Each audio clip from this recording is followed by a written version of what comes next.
Buongiorno e benvenuti a questa edizione. Vediamo subito i titoli. In manette 3 nuovi fiancheggiatori di Messina Denaro. Uno è un architetto che nel milanese gestiva i fondi del PNRR. La procura di Palermo. Attorno al boss ancora nebbia fittissima. Lite tra ragazze in gita scolastica, rientro a Lentini la resa dei conti. Quindicenne finisce in ospedale con il naso fratturato.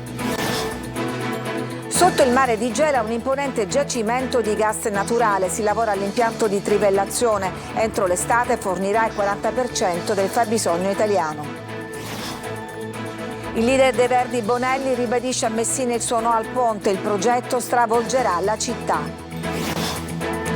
Catania, migrante libanese, trova e porta in questura un portafoglio smarrito, sono contento di aver aiutato un turista. Invasi vuoti e reti colabrodo, mentre incombe la siccità, le condutture perdono la metà dell'acqua. Gli auguri dell'arcivescovo di Catania, Monsignor Renna, dal mistero della Pasqua, un messaggio di speranza.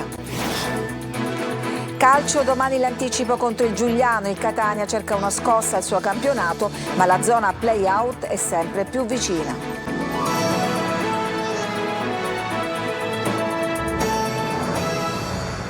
Messina Denaro, arrestati 3 favoreggiatori, sono 3 insospettabili, fra cui un architetto che nel milanese gestiva fondi del PNRR, un altro tassello delle coperture di un latitante che riusciva a condurre una vita normale. Laura Spanò. Nuovo colpo alla rete di fiancheggiatori di Matteo Messina Denaro. I carabinieri del Rossi hanno arrestato per associazione mafiosa l'architetto Massimo Gentile, responsabile del servizio lavori pubblici del comune di Limbiati in provincia di Monza Brianza, e il tecnico radiologo dell'ospedale di Mazara del Vallo Cosimo Leone, e per concorso esterno in associazione mafiosa Leonardo Gulotta, agricoltore, tutti insospettabili. Gentile avrebbe ceduto la sua identità a Messina Denaro dal 2007 al 2017. Leone, secondo gli investigatori, è l'uomo che ha avuto un ruolo importante nella trafila sanitaria. Gulotta avrebbe fornito un'utenza telefonica al boss dal 2007 al 2017 e con gli arresti arriva anche l'atto d'accusa della procura che parla di totale omertà che avvolge come una nebbia fittissima tutto ciò che è esistito attorno alla figura di Messina Denaro, alle sue relazioni e ai suoi spostamenti, un'omertà definita trasversale che ha precluso agli inquirenti di avere spontanee notizie anche insignificanti. Nessuno di coloro i quali ha in qualche modo favorito Messina Denaro si è mai presentato spontaneamente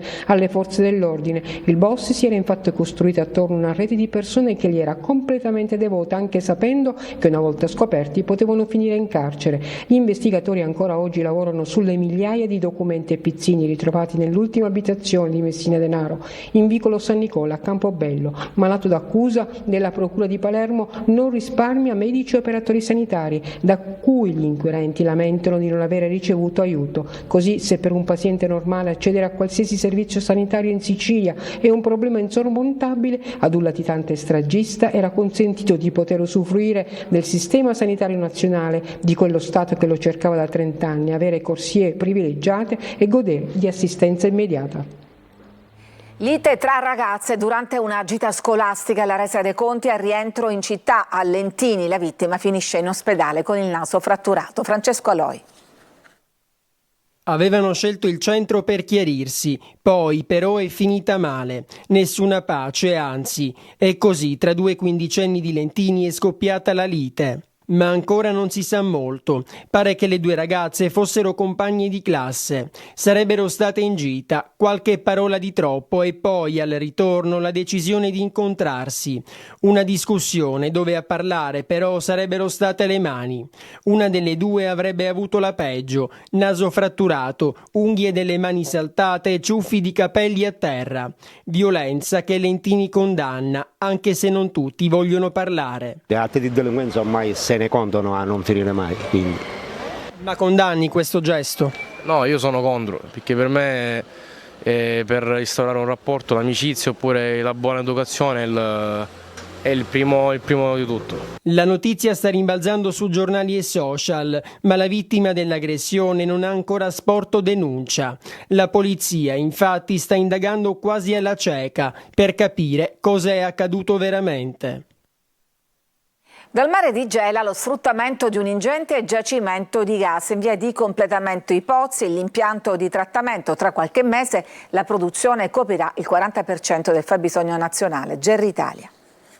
Argo Cassiopea diventa realtà e in via di completamento la realizzazione dei 4 pozzi sottomarini e dell'impianto di trattamento del gas naturale nell'ambito dello sviluppo dei giacimenti a largo delle coste gelesi. Le riserve sono stimate in circa 10 miliardi di metri cubi di gas e la produzione annuale di picco supererà il miliardo di metri cubi, pari quasi al 40% del fabbisogno nazionale. Enimed e Saipem hanno fatto il punto dello stato di avanzamento di lavoro a bordo della Saipem 10.000, la nave che sta conducendo le fasi di perforazione. Il progetto cardine del protocollo d'intesa del 2014 vedrà la sua piena realizzazione e messa in produzione già nell'estate del 2024, come conferma l'amministratore delegato di Enimed, Alina Pomar. Il gas di produzione dei 4 pozzi sottomarini di Argo Cassiopea verrà convogliato all'interno della pipeline da 60 km che abbiamo già posato nell'estate, per poi approdare all'interno della bioraffineria di Gela e arrivare alla stazione di trattamento e compressione, nel quale il gas verrà portato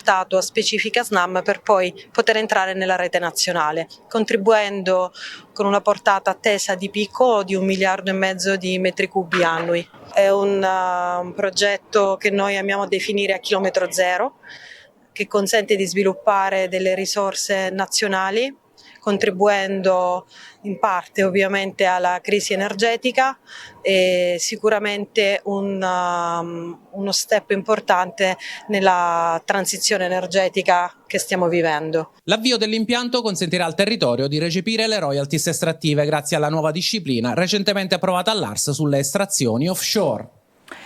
In commissione Ponte a Messina il leader dei Verdi, Angelo Bonelli, ribadisce il suo no. Il progetto, dice, stravolgerà la città e non esiste ancora un calcolo costi-benefici. Francesco Triolo.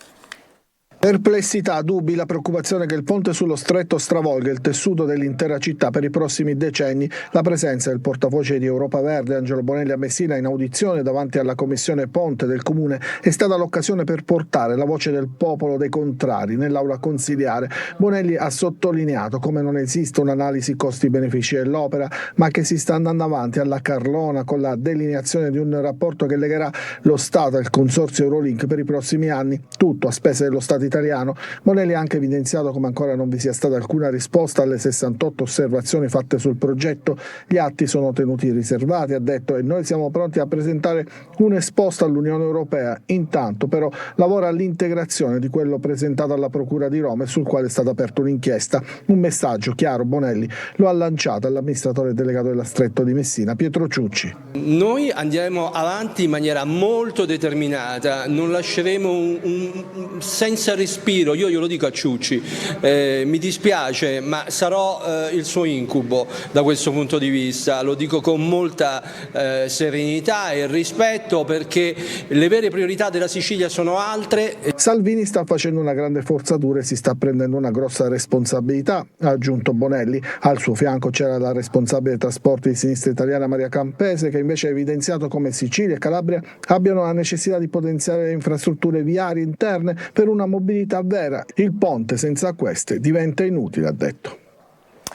A Catania trova un portafoglio a terra e lo porta in questura. Sam, un migrante libanese, non ha avuto dubbi. Sono felice, ha detto, di aver aiutato un turista. Giussi Lazzara.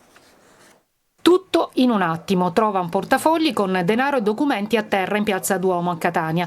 Per un momento esita. Sam è un migrante libanese richiedente asilo politico da 7 mesi in città. Decide cosa fare, corre alla locanda del Samaritano dove è ospitato per dormire e racconta tutto alla volontaria. Insieme vanno in questura e consegnano il portafogli. A Sam non parla l'italiano, solo in arabo racconta. Sono una persona onesta. So qual è il valore dei documenti e sono felice di avere aiutato un turista. Caso volle che nello stesso momento che aveva smarrito il portafogli di passaggio a Catania era andato a denunciare. I due si incontrano. Lui parlare grazie mille, tu bravo ragazze. Naturalmente il sollievo di entrambi per un gesto normale che diventa straordinario nell'assoluta indifferenza imperante.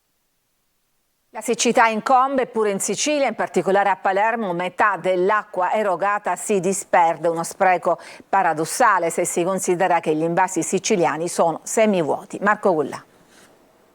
quasi paradossale. La siccità incombe eppure in Sicilia, e in particolare a Palermo, l'acqua viene sprecata, o forse meglio buttata. In occasione della giornata mondiale dell'acqua, l'Istat ha presentato l'annuale dossier sull'uso di uno dei beni più preziosi in assoluto, e in Sicilia se ne spreca abbastanza. Metà dell'acqua immessa nella rete della città di Palermo si disperde in 1000 rivoli o viene prelevata irregolarmente come allacci abusivi. Di 345 metri cubi d'acqua pro capite che viene immessa negli impianti, ne arriva a destinazione esattamente la metà, 173 metri cubi. Palermo è anche la città italiana che dopo Cagliari, tra i capoluoghi di regione, disperde più metri cubi d'acqua al giorno per chilometro di rete idrica, circa 100. Ma perché accade tutto questo? Le infrastrutture che dalle sorgenti e dalle vasche di raccolta dell'isola dovrebbero portarla fino alle città e alle nostre case sono vecchie e con poca manutenzione all'attivo. Dati preoccupanti se si considera che ci avviamo verso una stagione, l'estate, in cui a causa della mancanza di piogge gli invasi sono semivuoti. Sarebbe il caso di non sottovalutare quello che potrebbe rappresentare un problema decisamente preoccupante per la nostra terra.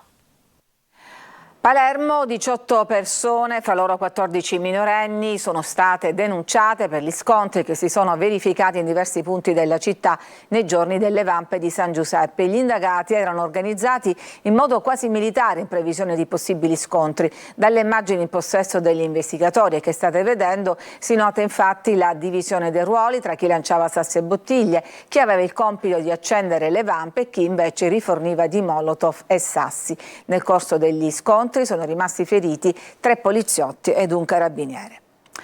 A Ragalna gli imprenditori acquistano le telecamere per stanare incivili e piromani, d'intesa con il comune che invece è alle prese con tagli e bilanci. Tonino De Mano. Quello che vedete è uno dei tanti incendi che hanno incenerito le campagne di Ragalna. Questo è invece quel che resta di un ulivo secolare. Paesaggi brulli che fanno da contraltare alla bellezza di un territorio patrimonio dell'umanità deturpato da gente senza scrupoli. È in queste colline che si producono fichi d'India, vino ed olio extravergine d'oliva di altissima qualità, ed è per questo motivo che un gruppo di imprenditori, venendo incontro alle esigenze degli enti locali, alle prese con tagli e bilanci da far quadrare, ha acquistato 6 telecamere da far installare in punti sensibili, zone trasformate in discariche a cielo aperto. Già a settembre dell'anno scorso, l'ultimo episodio grave, è partito, qualcuno ha dato fuoco appunto a un cumulo di rifiuti abbandonati e spinto dal vento il fuoco è arrivato ai limiti della collina, avrebbe creato veramente un disastro irreparabile da un punto di vista ambientale e anche imprenditoriale. Di tasca vostra avete comprato le telecamere, quando entreranno in funzione? Ma infatti ce lo stiamo chiedendo tutti gli attori del progetto. Il sindaco ha accolto con grande rapidità questa nostra offerta perché la sinergia in questi casi è fondamentale. Il comune non ha tanti mezzi, noi cerchiamo di metterci qualcosa, loro hanno l'autorità giudiziaria, giuridica per poterlo fare. Però sono passati 3 mesi, dove sono le telecamere? Dovrebbero essere al comune. Risponde direttamente il vice sindaco di Ragalna, Lucia Saladdino. Le telecamere verranno collocate ed entreranno in funzione proprio nei prossimi giorni. Se non ci sono imprevisti, prima di Pasqua sarà già tutto assolutamente operativo. Ed è corsa contro il tempo per bonificare il territorio. Bobcat e mezzi comunali di Ragalna sono in azione da giorni per rimuovere tonnellate di rifiuti. Da tempo auspicate e rallentate dalla solita burocrazia, le telecamere fortemente volute dai privati stanno per entrare in funzione. Incivili e piromani avvisati, mezzi salvati. È originario di Gioiosa Marè, in provincia di Messina, l'uomo arrestato con l'accusa di aver appiccato il fuoco lo scorso ottobre in 6 punti poco distanti l'uno dall'altro, appunto tra Gioiosa Marè. L'intervento dei soccorritori ha limitato il propagarsi delle fiamme che tuttavia hanno distrutto oltre 800 metri quadrati di macchia mediterranea. E veniamo adesso agli auguri dell'arcivescovo di Catania, Monsignor Renna. La speranza cristiana, ha detto, non deve fermarsi davanti al buio della morte e della violenza. Adelaide Barbagallo. Dal mistero della Pasqua reimpariamo a vivere, perché se l'umanità è sull'orlo di un conflitto di vasta portata e paesi cristiani o che credono in un Dio unico sono in guerra, vuol dire che dobbiamo tornare alla lezione della croce e della vera umanità. In Arcivescovado a Catania il messaggio di Pasqua di Monsignor Luigi Renna. Sembra tante volte che abbiamo disimparato che cos'è l'amore per la vita. Reimparare a vivere dalla risurrezione significa percorrere la strada che va dal cenacolo al Getsemani, alla croce e poi al giardino della risurrezione. L'arcivescovo invita ad entrare nel cenacolo per imparare il senso di responsabilità con la lezione di Cristo che si china e lava i piedi degli apostoli, a reimparare la pace entrando nel Getsemani per riascoltare le parole di Gesù che invita l'apostolo a rimettere la spada nel fodero e sulla via della croce a reimparare il senso di responsabilità e prendersi cura degli altri. Infine un augurio speciale alla città. La Pasqua, facendoci contemplare il Cristo che ha saputo vincere tutto ciò che è morte, ecco, faccia risorgere Catania e faccia sì che il suo amore per la vita diventi amore non per una vita impersonale, ma per la vita delle persone. Ci fermiamo, c'è una pausa per la pubblicità, torniamo dopo con altre notizie.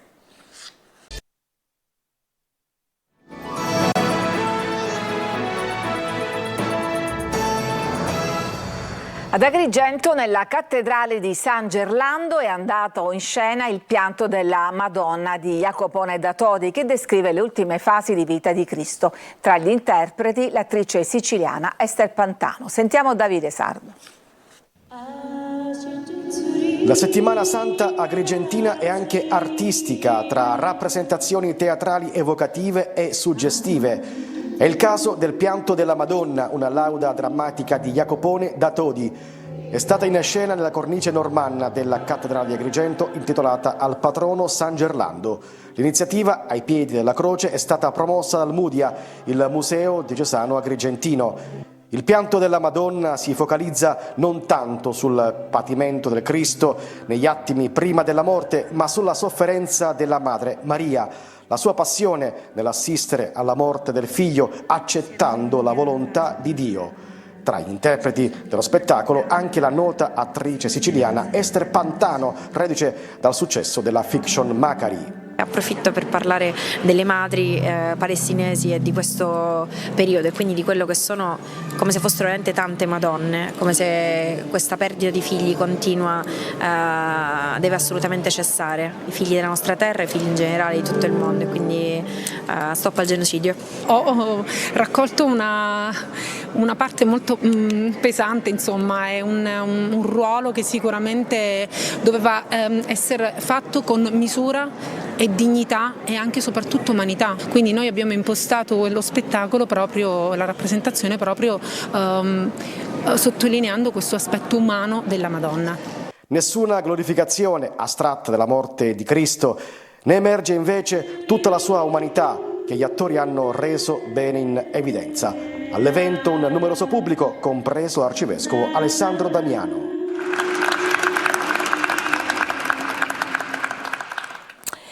Da stasera su Canale 5 la nuova serie TV girata a Catania, le vicende del vicequestore Vanina Guarrasi, tratte dai romanzi di Cristina Castascalia, tra gli attori siciliani Giusy Buscemi e Claudio Castrogiovanni. Sentiamo Eva Spampinato.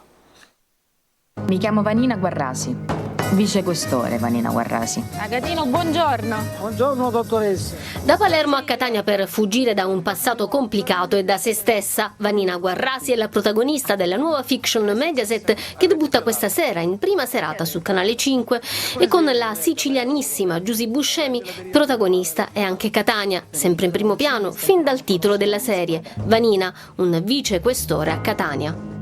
Insieme a loro mi trovo ad affrontare i casi più disparati e a trovare risposte a domande molto, molto difficili.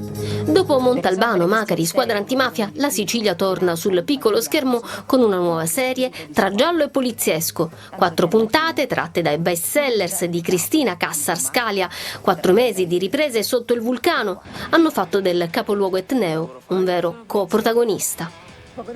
Vanina, dopo una brillante carriera nell'antimafia a Palermo, ancora stravolta dalla morte per mano mafiosa del padre ispettore di polizia, ricomincia proprio da Catania e dalla sezione omicidi della questura. Via col cellulare, ci vogliamo fare ridere dietro. Tra gli altri attori siciliani troviamo Claudio Castrogiovanni, Corrado Fortuna, il catanese Danilo Arena. Ci fermiamo ancora e poi torniamo per parlare della pagina sportiva con l'anticipo del Catania tra poco.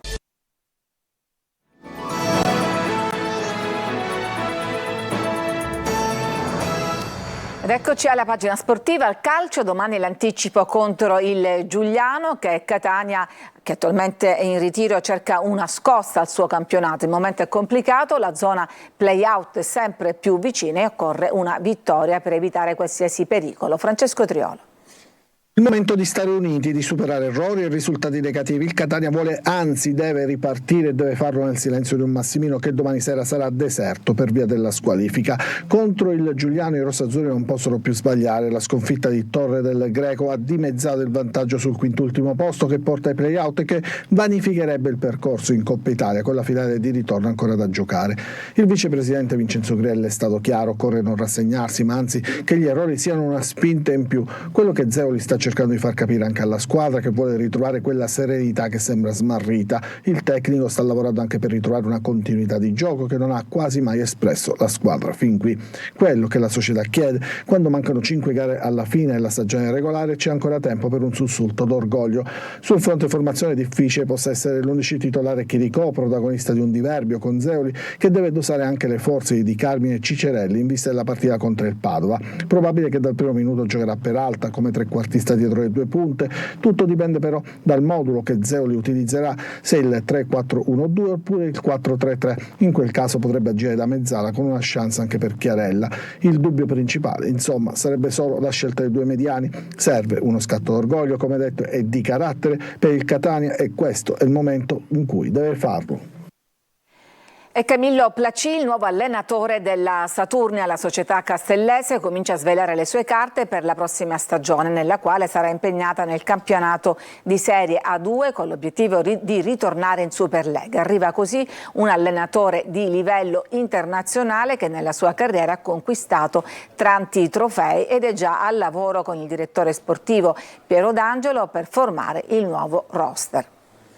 Ed era l'ultima notizia, grazie per averci seguito, a tutti un buon pomeriggio.